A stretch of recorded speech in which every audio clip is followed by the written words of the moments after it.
Hello, नमस्कार. मी ऋषाली पवार. आपल्या चॅनलवर पुन्हा आपले स्वागत.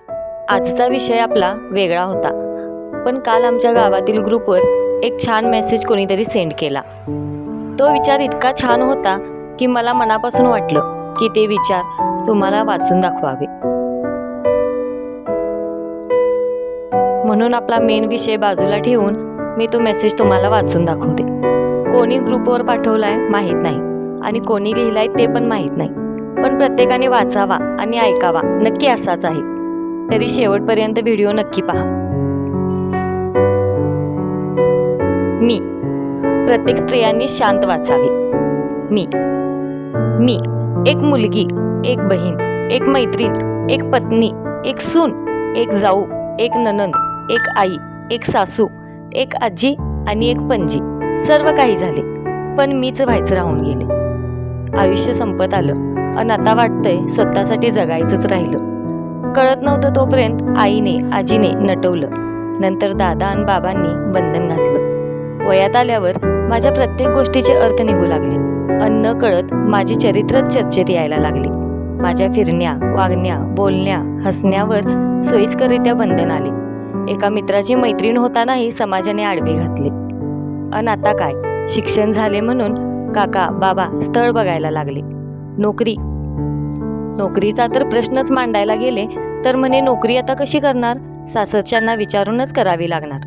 बाजारात वस्तू दाखवल्याप्रमाणे 10 वेळा माझाही दाखवण्याचा कार्यक्रम झाला. प्रश्नांचं भांडार आणि अपेक्षांचा ढीग समोर माझ्या आला. त्याचा हसत हसत स्वीकारही केला साथीदाराकडे बघून. नंतर त्याचे फोन, त्याची मर्जी सुरू झाली. मी स्वत्व अर्पण केल्यावर त्यानेही मला खूप आश्वासने दिली.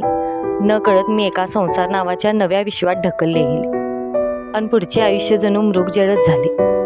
घर, नवरा, सासू सासरे यांच्यात गुंतले. छोट्या छोट्या गोष्टी येत नाहीत म्हणून बोलणे टोमणेही ऐकले.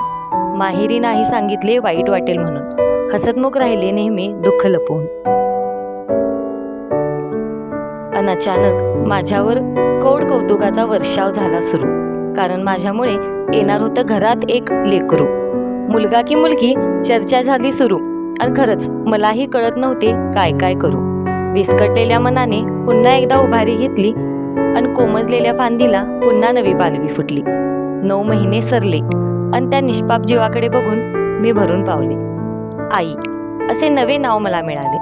त्या छोट्याशा नावासोबतच खूप मोठी जबाबदारी माझ्यावर आली. आनंद मानत राहिले नेहमी मुलांच्या आनंदात. वेगळीच धांदल उडू लागली माझी घर सांभाळण्यात. आतापर्यंत साठवलेल्या स्वप्नांना गच्च गाठ मारली आणि मुलांसाठी पै पै साठवली. शिक्षण झाले भरपूर, तशी नोकरीही मिळाली दोन्ही मुलांना. आई वडिलांसह सोडून गेले देशाला. मधून मधून येत होते, भेटीगाठी घेत होते. लग्न तुम्ही जमवा म्हणाले, हेच काय कमी होते. लग्न झाले दोघांचे, तशी सासूही झाले. मुलांपेक्षा जास्त आता नातवांची वाट पाहत राहिले. उतार वयात आता त्यांच्यात जगण्याचा आधार वाटू लागला. अन दुधात साखर म्हणजे एक नातू माझा भारतात सेटल झाला. पुन्हा एकदा मन माझे त्यांच्यात रमले.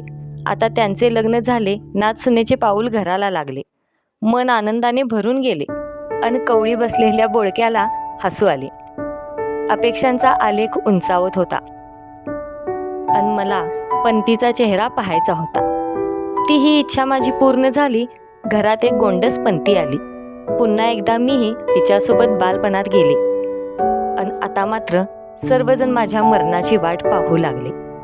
तेव्हा पाणावलेल्या डोळ्यांनी मनात घर केलं आणि सगळं काही झालं असताना उगाच काहीतरी बाकी असल्यासारखं वाटू लागलं. संपूर्ण आयुष्याचा आढावा मी घेतला आणि लक्षात आले की मीच व्हायचं राहून गेलो. सर्वांची लाडकी झाले, पण स्वतःची झालेच नाही कधी. नेहमी दुसऱ्यांचा विचार केला स्वतःच्या आधी. हे सर्व लक्षात यायला 90 वर्षाचा काळ लोटला होता. पण आता मात्र माझ्या मनाने ठाम निर्णय घेतला होता. कपाट उघडून माझ्या आवडीचा स्लीवलेस ड्रेस घातला. मेकअप मस्त करून तयार झाले मनसोक्त फिरायला. कुठे जायचंय असं काहीच ठरलं नव्हतं. देवाला मात्र सारं काही ठाऊक होतं. त्यानेही मस्त गेम खेळला माझ्याशी. पर्स घेऊन बाहेर आले तर यमराज उभा होता दाराशी. असे होण्याआधीच जीवनाचा खरा आनंद घ्या, स्वतःला देखील वेळ द्या आणि आपणच आपले लाड करा. मी ला ओळखा. आपण आयुष्यभर प्रत्येक नात्यात अडकून राहतो. त्यातूनच थोडासा वेळ स्वतःसाठी पण काढावा. कारण आयुष्य प्रत्येकाला एकदाच मिळते. ते प्रत्येकालाच एकदा मिळते. आजची पोस्ट आवडल्यास आपल्या मैत्रिणींना शेअर करा आणि आपल्या चॅनलला लाईक, शेअर आणि सबस्क्राईब करा.